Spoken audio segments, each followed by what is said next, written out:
Welcome to Pushback. I'm Aaron Maté. Joining me is Richard Sakwa, professor of Russian and European politics at the University of Kent. His books include Frontline Ukraine and his latest, Deception, Russiagate and the New Cold War. Professor Sakwa, thank you once again for joining me. My pleasure. Where do you assess things to be at right now between the US and Russia? As we are speaking, Antony Blinken met with his Russian counterpart, Sergei Lavrov, a few days ago. There is talk of more talks. And for the first time, the US is saying that it will respond in writing to Russia's demands to address the Ukraine crisis, something that it had delayed or stalled before. Where do you see things headed now? And do you think the prospect of a Russian invasion is any greater than it was when we last spoke? Well, the response by the United States is due just soon after those Blinken-Lavrov talks. And when it comes in, possibly in the next few days, I've heard that there is an argument that Washington has asked Moscow not to reveal the contents immediately, which suggests that there may actually be some movement on the negotiation front, and that the two security treaties which Russia published in mid-December are going to be responded so far in this endless cycle of meetings of NATO, Russia Council, OSCE, and the bilaterals haven't really got anywhere. It's been dealing with the issues at the margins. And what the whole point of this Russian saber rattling at the moment is to try to get the West's attention, above all the United States, which clearly is the leader in all these things. And ultimately, it has succeeded, which, of course, absolutely enrages those who call it appeasement and what have you. But nevertheless, the diplomatic process is alive. It looks as if there may be some sort of movement in the near future. As for the invasion, I've always been skeptical about it. Simply, the force disposition at the moment doesn't look like it. There's about 65,000 troops permanently deployed along the border. In fact, most of them are to the north, Yelnya, towards Belarus. There is the equipment for another 45,000 deployed, but the actual troops aren't there yet. They can be moved in quite quickly. But what on earth would Russia achieve with an occupation? I mean, it's been hard enough as the United States to try to manage Afghanistan, and it was had to leave with NATO forces last in August 2021. An invasion was not so much on the cards. It was a sort of preemptive, because don't forget, the Ukrainians also got 100,000 forces troops on their side of the border. And of course, after the last second Nagorno-Karabakh war in 2021, Azerbaijan versus Armenia, and with the extraordinarily effective Turkish drones, the Bayraktar TB2. And so there was a lot of, this, in other words, bottom line is that the sort of stalemate which has been on the Russian Western Front for the last 7 years, since 2014, Russia said, look, we've really got to sort this out one way or another. And indeed, the stalemate over the last 30 years over the divisibility of European security, Putin says, and it's not just him, the whole elite, I think, have agreed on this, it's got to be sorted out. And this is where we are today. You mentioned these two draft treaties proposed by Russia. What are Russia's key demands? And where do you see the US trying to actually reach an agreement? Because Biden keeps saying that taking NATO membership off the table for Ukraine is a non-starter. So in terms of a possible agreement, how would it look based on the position that the US has taken so far?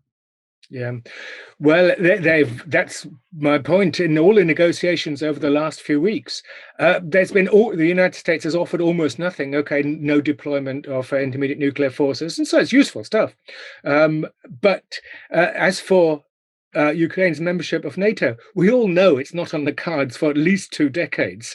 And so I'd have thought, so while they would obviously all sides want to save face, and they wouldn't simply be able to say it's not on the cards at all, we're talking about possibly a moratorium for 25, 30 years. So that's the way I'd see it. And so, because, in my view, this is as dangerous. We're in the middle of a slow burning Cuban Missile Crisis, a slow burn one. And as we know, the Cuban Missile Crisis of October 1962 was resolved. Brilliant diplomacy all round, but above all by Jack and Robert Kennedy. They allowed Khrushchev and the Soviet Union to save face, and the deal to remove the Jupiter missiles from Turkey was, it was done very quietly, but at least both sides emerged without being humiliated. And of course, today, that's what we have to find. And I think Biden understands it. I don't think Blinken understands it. I don't think Sullivan does, the security advisor. And certainly the British government doesn't understand that. But I think Biden does. So I've got, I think, 5% chance that there's diplomacy will be fruitful in one way or another.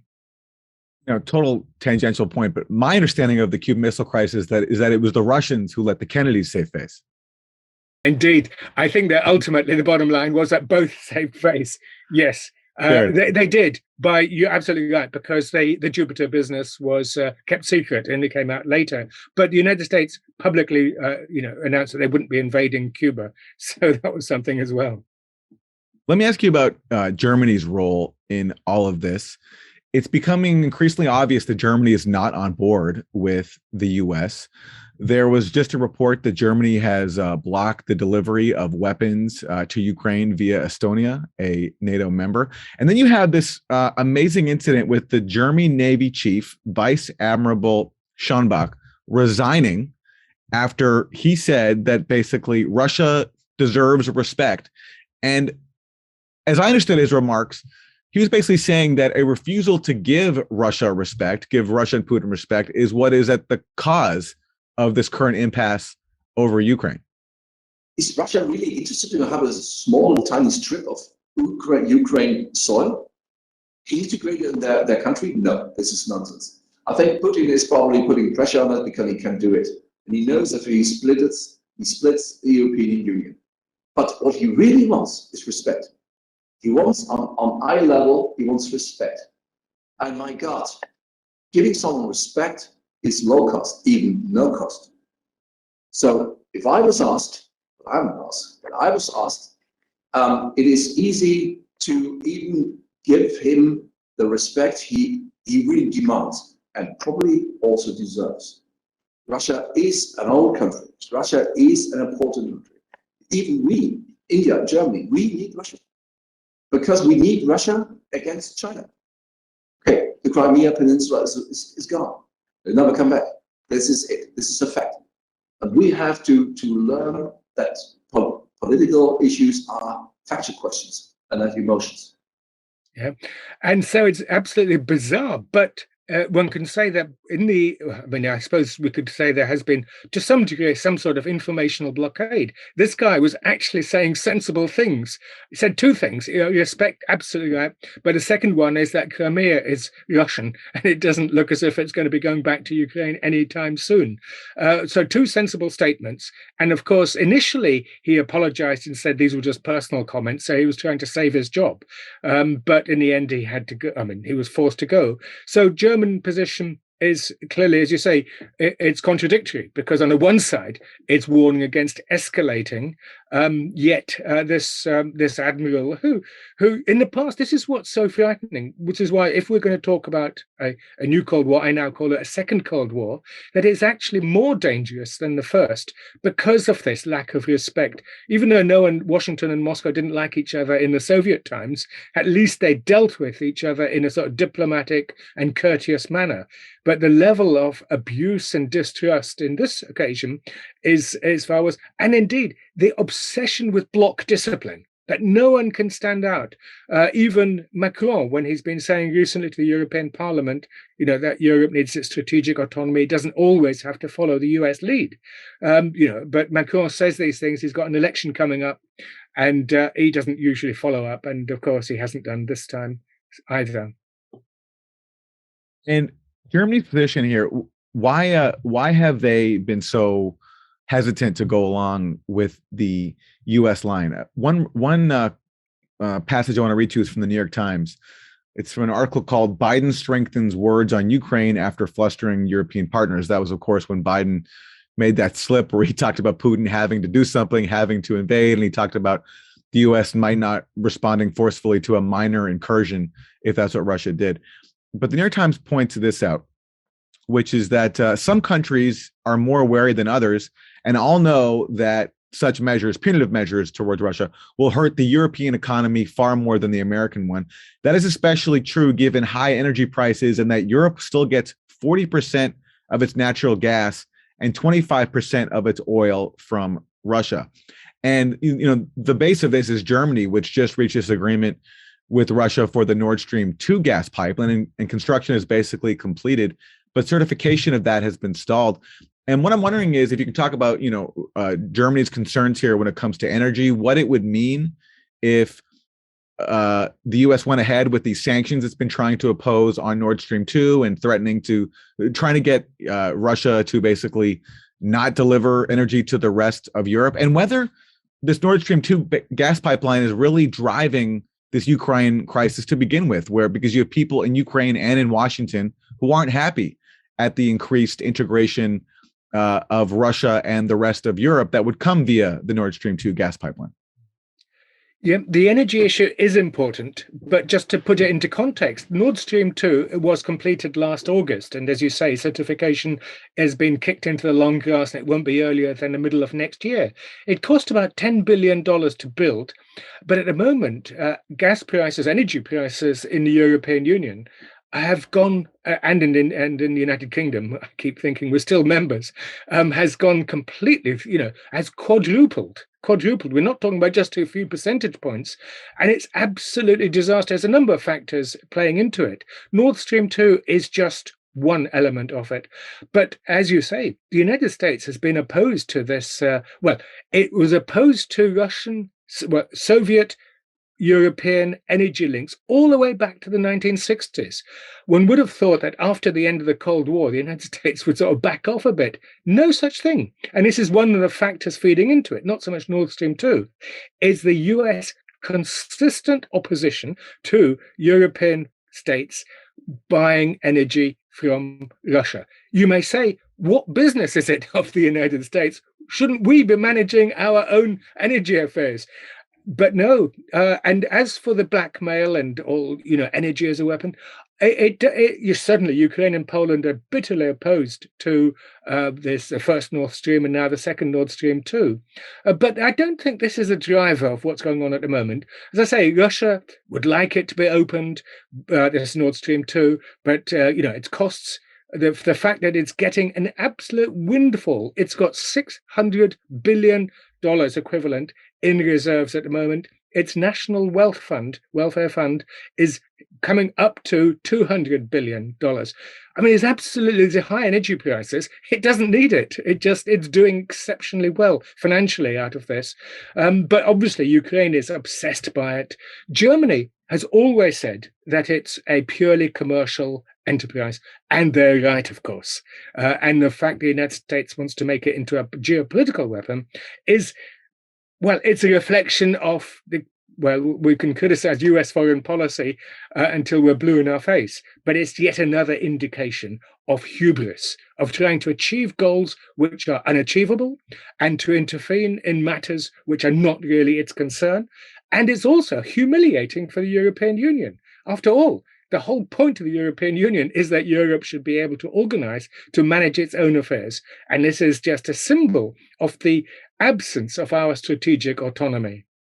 Well, and that speaks to a very funny irony about all this, is that when the U.S. tries to explain its position, why it's confronting Russia right now over Ukraine, people like Antony Blinken constantly say that this is about defending principles. It's not just about defending Ukraine, it's about defending principles of sovereignty and the rights of countries to make their own decisions. What's at stake here, Chuck, are very basic principles of international relations that have kept peace and security since the last world wars and the Cold War. The idea that one nation can't simply change the borders of another nation by force, that it can't dictate to that country its choices with whom it will associate, that it can't exert a sphere of influence to subjugate its neighbors to its will. That's what's at stake here. And if you let that go unchecked, that opens a Pandora's box that countries far away from Europe will take into account. While they're simultaneously trying to pressure all of Europe not to engage in this, hugely consequential energy integration with Russia. And on that front, let me ask you, is it fair to say, I mean, you mentioned energy prices being high in Europe right now. Is it fair to say that average Europeans are feeling the pinch in the form of high energy costs because of basically Washington's hegemonic agenda here. That basically because of this crisis in Ukraine and this attempt to block integration between Russia and the rest of Europe, that it's European consumers who are paying the price. Yes, but when it's part of the mix, with European consumers have had a perfect storm. For example, US LNG was on its way to some European markets when the Chinese, who are recovering much more fast from the pandemic than anticipated, and they said, we'll pay whatever you want. And so these ships were actually diverted. US ships with LNG, that's liquid natural gas, were diverted away from European markets to Asian and above all Chinese markets. So there's a number of factors, but in predictions or forecasts this week, they basically European energy ministers have been saying this crisis is going to keep energy prices up for another year. They would have settled back into something more normal if it wasn't for this crisis over Ukraine. So in other words, European consumers are paying for the mistakes of the policy and, in fact, the misconceived security order. Can I just say one thing? When you say, Blinken talking about values and, principles and the contradiction, yes, it's, the key position ultimately is that at the end of the Cold War, two security orders or two peace orders were on offer. And, they were not in contradiction, but, the Gorbachevian Common European Home indivisible security line. And that's the one which Lavrov and Putin keeps talking about now. And the US-centered, US-led one, which was, as it were, far more, Europe whole and free, but on US terms. And we're seeing now, and this is the tragedy of it, why I say it's a slow burn. In many ways, this crisis has been 30 years in the making. In what respect? Well, it's right from the start, Gorbachev felt betrayed specifically over NATO enlargement promises which were made. I think there's unequivocal evidence that in 1990, a whole succession of Western leaders promised NATO. But more than that, and obviously NATO, it wasn't the promise of not enlarging NATO beyond the United Germany. But it's bigger than that. It's the whole fundamental spirit of the post-Cold War years, that there was a constant sense of betrayal over NATO, but over the idea that, Russia was weak in the 1990s, but it wasn't weak diplomatically. It still had its nuclear weapons. It still had all sorts of a very large army, though it was in chaos. And yet the hubristic character and in 1989, 1991, the Malta summit of Gorbachev and Bush Sr., where it was quite explicit. Bush and Scowcroft went in there, and it's in their book. They're saying, we're going to go in there and we're going to, overwhelm Gorbachev with ideas and thoughts. So he'll take his eye off the ball and he won't actually ask for some genuine post-Cold War security treaty. And now, 30 years later, we're asking for that precise security treaty, which wasn't actually achieved 30 years ago. Speaking of treaties, let me put you two questions. And these are points that are raised to defend the U.S. position when it comes to Ukraine and Russia. First of all, so I think it's widely acknowledged that the promise was made to Gorbachev that NATO would not expand 1 inch to the east, but it wasn't put in writing. So why didn't Gorbachev get that in writing if he was serious about seeing that commitment being upheld? And not, of course, that having something in writing means anything when it comes to the U.S., as we saw with the Iran nuclear deal. But still, a verbal pledge is a lot more thin than a written one. So why didn't Gorbachev get it in writing? And also, what people also say is that Ukraine now is in a bad position. You talked about Russia having nuclear weapons because Ukraine gave up its nuclear weapons in 1994, and that was a mistake, according to the argument, because that has put Ukraine in a much more vulnerable state, letting Russia bully it. Yeah. As for the first point, not getting it, Gorbachev, and in 1990, the big issue was German unification. So he, from Gorbachev's perspective, the big issue was the terms of German unification. And the Treaty of June 1990 outlined some of those concerns implicitly, that in a sense that unification treaty of Germany was the substitute for a pan-European security treaty at that time. Clearly, Gorbachev made a big mistake about that, and he himself has, this is why in 2014, when he said there was no promise not to enlarge, it was a way of trying to cover his back. And it was a bizarre statement because it goes against everything which he knows didn't happen. So, as I said, the concern at that stage was German unification, and no one really expected it to go quite so fast and quite so far so quickly. But absolutely, clearly, it was a mistake. Also, the assumption was also going to be at that stage that the Organization for Security, what was the conference, the CSCE, or what later became the Organization for Security and Conference in Europe, was going to be the main or at least one of the key security bodies. So in a sense, they said, look, that we'll deal with that after the German unification issue. And of course, they never did. And of course, that's why even NATO enlargement could have been accepted if it was within the framework of a larger security order, which encompassed, all the way from Vladivostok to Vancouver. And, that was on the cards. That's where the deeper betrayal, NATO in a sense is important, obviously, but it's a sideshow to the larger issue, which they're now trying to get to, is why didn't we build that one? The OSCE, where there was much talk of a European Security Council, a mini UN. Lots of things were on the book table. At every single point, Moscow's arguments were rejected. Putin even talked about Russia joining NATO at a certain point. Absolutely. Yeah. Putin's a very smart politician. Like him or hate him, he's a smart politician. And when he came to power in the year 2000, he over and over again understood where this was going. He understood, and Russia's got a very, very sophisticated diplomatic establishment. The Ministry of Foreign Affairs, the Diplomatic Academy, vast, excellent universities dealing with foreign policy. And he was told clearly, look, we've got to sort this out. The only way is to stop NATO enlargement or Russia joining it in one form or another. We're not talking about actually joining it as such, but we're talking about some sort of real integration of their security communities. And that was on the cards. More than that, he did say, to join, but there were informal talks in Brussels held in 2000 and into 2001. I've spoken to a few people who were involved, and it really was. These were informal, track 2.5, were quiet, but they happened. When Washington got to know about them, seriously, they vetoed it. So, in other words, it was just, what Russia wanted to join this community, security community. And again, that's why I'm saying it's been such a slow burning crisis.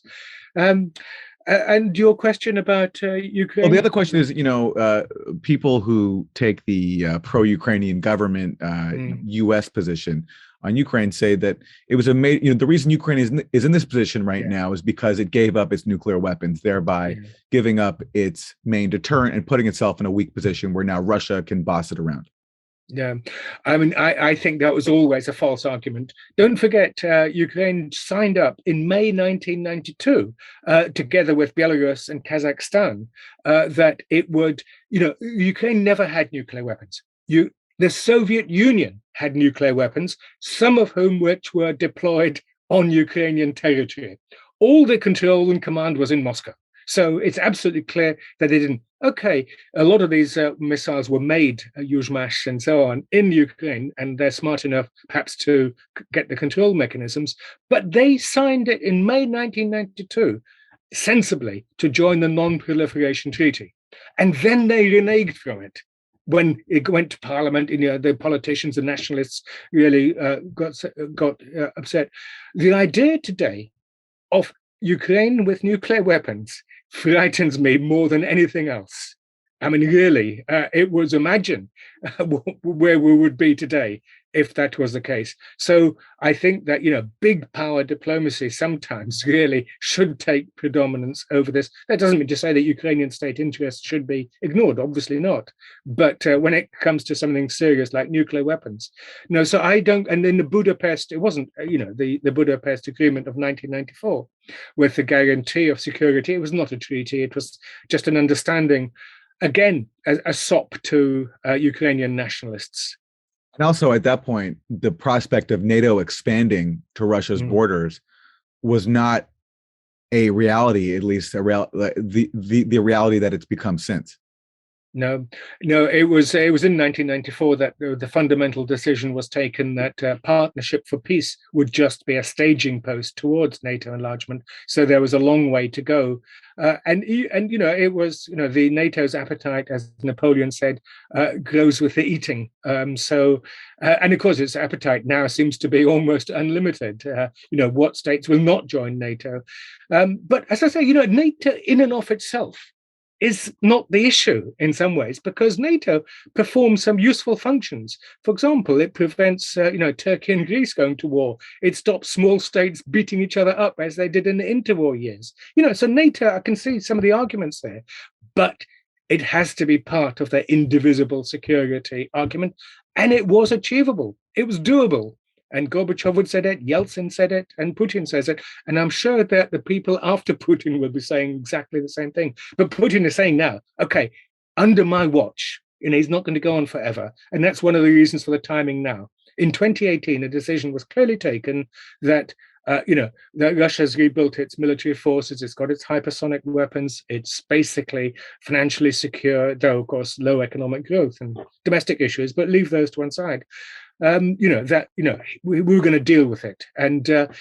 But the West has been very obtuse. It just refused to talk. And more than that, the vilification, the demonization of Putin and so on just becomes it just escalates to crazy limits. And of course, this is where the British government claims of, such like feed into this Russia paranoia.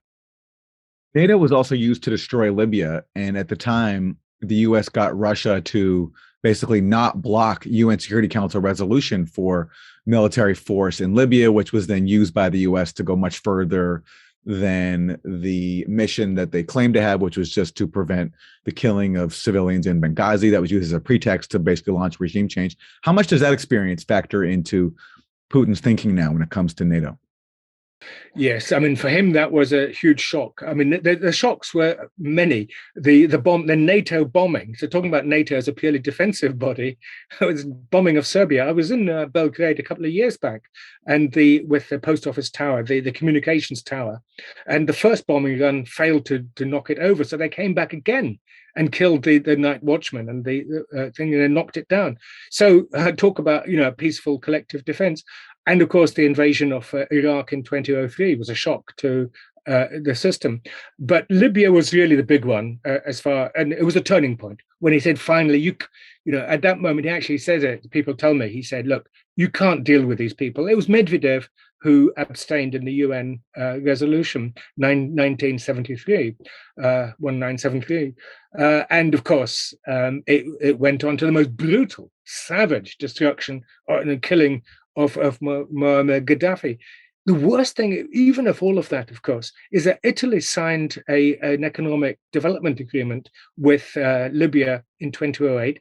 And worse than that, in the early 2000s, Libya gave up its own nuclear weapons. You talk about Ukraine. And what if Libya had nuclear weapons? Again, it's unthinkable. Now, glad it doesn't, of course.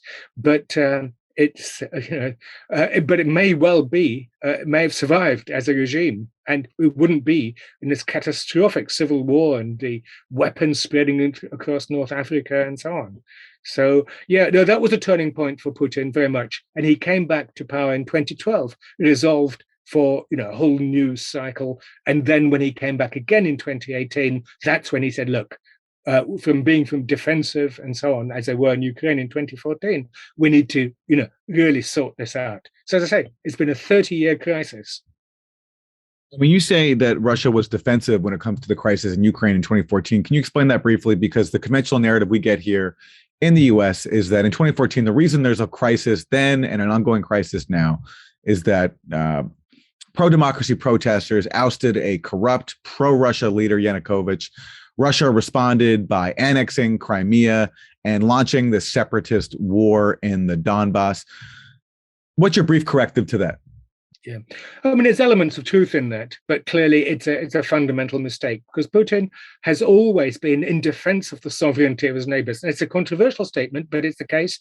He came to power and he was desperate to try to have treaties accepting the existing borders. No claims, renunciation of all claims.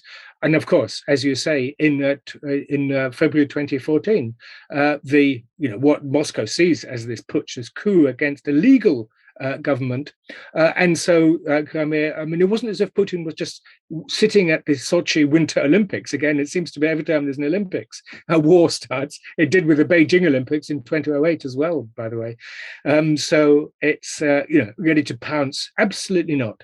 That people tell me that when, I don't want to go into all the detail of Yanukovych's flight on the 22nd of February 2014. But if you look at it hour by hour, minute by minute, Putin was closely involved through his representative there to the negotiations. And they keep going on about it. The EU brokered a peace agreement, and Yanukovych would have left peacefully. But that wasn't enough for the putschist, if you like. And so they really wanted to put their own people in there.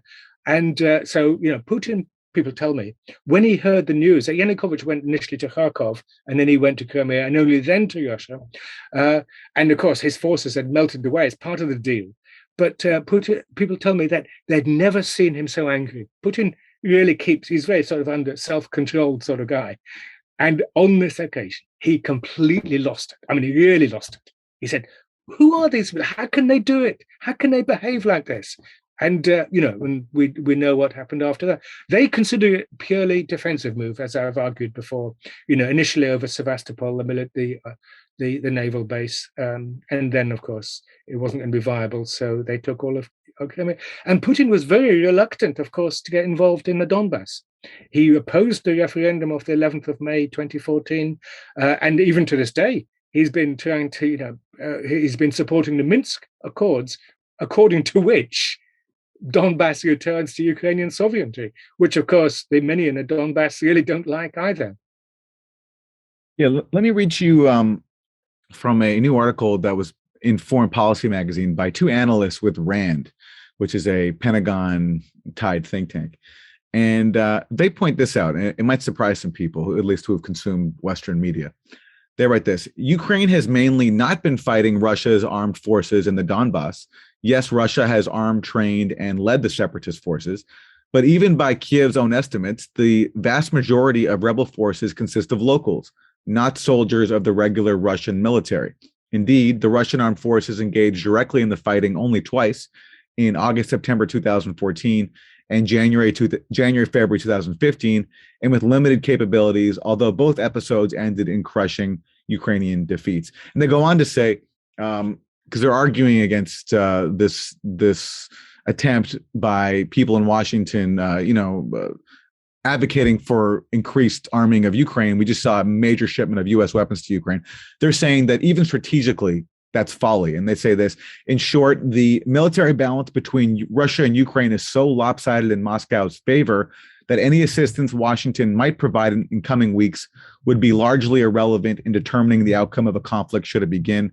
Russia's advantages in capacity, capability, and geography combine to pose insurmountable challenges for Ukrainian forces tasked with defending their country. So 2 points there. That one, this statement here that Ukraine is not actually fighting Russian forces in the Donbass right now, that actually these are local forces who are allied with Russia, but are not actually Russian forces. And the second one, that just this argument right now, fashionable in Washington, that we should be arming Ukraine even more than is currently being done. How just even strategically that would be folly, because Russia has such a overwhelming military advantage. Yeah, absolutely. In the Donbass, Putin and Russia has been keeping relatively minimal. They're going to ensure that it's not overrun, just like, say, Operation Storm, both Croatia and Slavonia, when they expelled the Serbs, or indeed Nagorno-Karabakh, the Armenian war, Azerbaijani war in 2021. Indeed, it's local forces. So I think that analysis is absolutely spot on. And as for the military balance, yes, I mean, the sending of these, the military, and of course, don't forget, the UK is also sending weapons, offensive weapons and trainers there. It's basically, it's irrelevant in military terms. It doesn't help, but it's adding fuel to the flames. But if Russia really decides to go for it, we're not talking about, in the first instance, a full-scale land invasion. We're talking about long-distance artillery, planes, rockets, the whole shebang. And one could say that within 24 hours, I don't think there'll be much left of Ukrainian military capacity because of the, command control, the access, Russia's air defense systems, and so on and so forth. So, in purely military terms, we're not talking about an occupation. So the finding. I mean, we just heaven forbid that it comes to this, of course. You mentioned history repeating itself when it comes to the threat of war and crises over Ukraine breaking out during the time of the Olympics. Let me ask you about another incident that I think of history repeating itself, which is that the U.S. basically using the UK, the British government, to lodge allegations that serve war aims. I'm thinking of before the Iraq War, when the British government came out with the so-called dossier, claiming that Iraq was 45 minutes could deploy weapons of mass destruction in 45 minutes. That's all it would take. Now the UK just come out with an allegation. It's being widely promoted in the US, taken very seriously, even though there's been no evidence presented to support it, that Russia is formulating plans to install a pro-Russian leader in Ukraine. What is your response to that claim by the UK, which has been backed up and promoted by Washington? Yeah, absolutely. London is used by Washington for these purposes. I mean, the dodgy dossier, which of course Colin Powell made a fool of himself at the United Nations, citing that British dodgy dossier. And of course, the worst thing about that is that it stymied the voices in the White House, and I've spoken to some of them, who opposed the Iraq war. So in a sense, London acts as an amplifier for the war hawks in Washington, because there's peaceniks in Washington as well. You may not see many of them, but there are some. And the second thing was the way that the British, in many ways, instigated and started Russiagate itself. It was British information, which of course fed into the Washington hothouse, and then it got amplified. So it seems that this is a third big occasion when British information, which that the idea is indeed, I mean, I've got the document in front of me now, that this, the former Ukrainian MP Yevgeny Murayev was meant to be the putative prime minister of a Russian quisling government. And, these are the usual people, Mykolai Azarov, prime minister of Ukraine, and so on. This is a document which is utterly, I think we should be extremely skeptical about it. Both the form and the content, the way it was announced, almost no corroborating evidence. And don't forget that, just last week, the United States was claiming that Russia is going to start a false flag attack of one form or another, perhaps a chemical attack, and so on. So it's very odd why the United States and the United Kingdom are really trying to whip up a war fever. And when we go back to the beginning of this whole military cycle, even the Ukrainians were skeptical about it. They say, no, this is just normal Russian deployments and so on. And it all came from Washington. And then, of course, London. And why London is doing it, of course, is because we are in a major crisis in the UK. The government has got its back to the wall, Boris Johnson as Prime Minister. So this is a classic diversionary tactic. And so we're going to be seeing, plus, of course, the very low level of British intelligence in a sense of analysis. This, just in the last few days, Ben Wallace, who is the British Minister of Defence, made an extraordinary statement that Putin is an ethno-nationalist. You could not be more wrong-headed about that. Russia's got 150 nationalities. Putin has spent his whole life condemning ethno-nationalism, and quite rightly he says this will tear the country apart if I was an ethno-nationalist.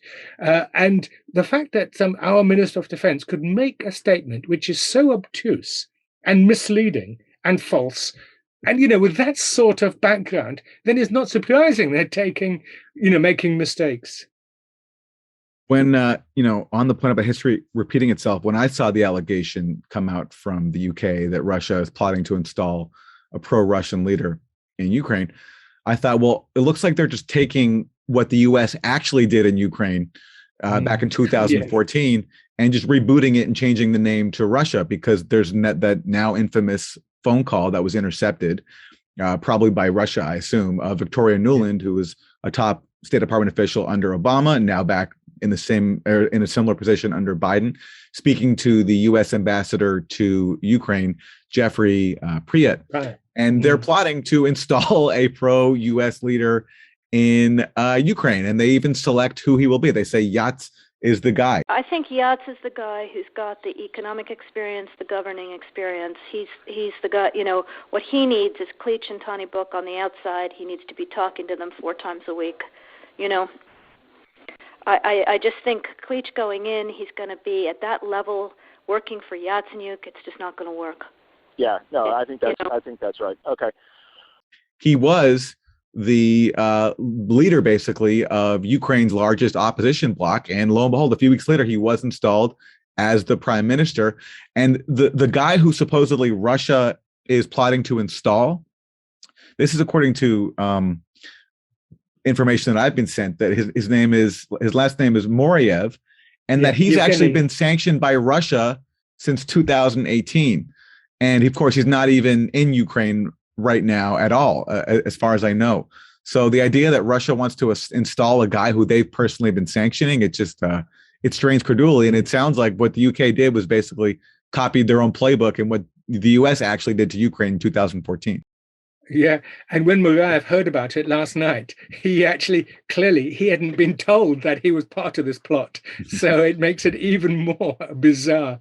Yeah, absolutely. So, and as you say, he has been under sanctions, but of course, even worse than this, those people on the list. I think most of them are in Russia, but what this is part of course, is a destruction of the Russophone political tendency within Ukraine, because Viktor Medvedchuk, one of the major leaders of the opposition bloc, the so-called Russophone or more pro-Russian line, he's under house arrest. So there's by doing this, it's not just playing the Washington playbook, it's the Kiev playbook to destroy the remnants, the vestiges of organized political opposition within Ukraine itself.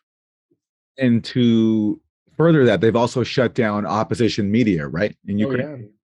Yes, indeed. There's been Zelensky was elected by an overwhelming majority in 2019 as the peace candidate. By the way, so was Poroshenko in May 2014. People assumed as an oligarch and with business interests in Russia, he would be able to calm things down. Instead of which, as soon as he was elected, he launched a vicious attack, against his own people in the Donbass, which is quite appalling. And Zelensky, of course, did have the meeting of the Normandy format in December 2019. But again, you have Ukrainian politics held hostage by the more radical wing, and so there's because the Ukrainian people, just like Russians, are peaceful. I mean, there's within Ukraine, obviously, 7 years of civil war has whipped up a lot of agitation and emotion. But I do not see in Ukraine a constituency, apart from these elites and the Galicians, the West Ukrainians, and even they're not for war as such. And within Russia, by the way, it's absolutely clear, opinion polls show there is no appetite for a military adventure. So those who argue Putin is doing all of this as a diversion tactic to, for his weakening position domestically and so on, it's completely false. Yes, okay, his popularity is slightly dipped, but it's still got stratospheric. If Biden had those figures or Boris Johnson, I think they'd be absolutely delighted. So it's, it's not a diversionary tactic, and there's no appetite for war. And so I really do hope, but apart from London and certain sections in Washington, who do seem to be pushing for armed conflict, which is, you step back and you think, this is just the enormity of it. That we have a generation of politicians, and I don't include Biden in all of this. I think his language has been injudicious and such like and so forth. But I will actually give Biden credit where it is due. The fact that he has despite what Sullivan and Blinken say, and Newland and all those others, he has kept this diplomatic door open. And as I say, in the next next few weeks, we may see a some sort of resolution for it, which both sides, like in a Cuban Missile Crisis, can stand down with dignity and without losing face.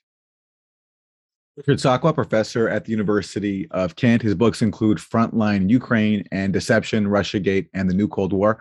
Thank you, as always. My pleasure. Thank you.